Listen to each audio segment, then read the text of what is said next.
Bugun dunyo siyosatida keskinlik yana kuchaydi.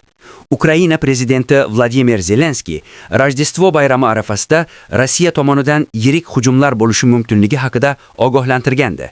Oradan ko'p o'tmay bu ogohlantirish o'z tasdig'ini topdi. Zelenskiy o'z murojaatida Rossiya bayram kunlarini ham e'tiborga olmay, energetika infratuzilmasi va tinch aholi yashaydigan hududlarga zarba berishi mumkinligini aytgandi. U aholiga havo hujumi signaliga jiddiy qarashni tavsiya qilgan. Rojdestvo tongida Rossiya Ukrainaga raketa va dronlar orqali katta hujum uyushtirdi.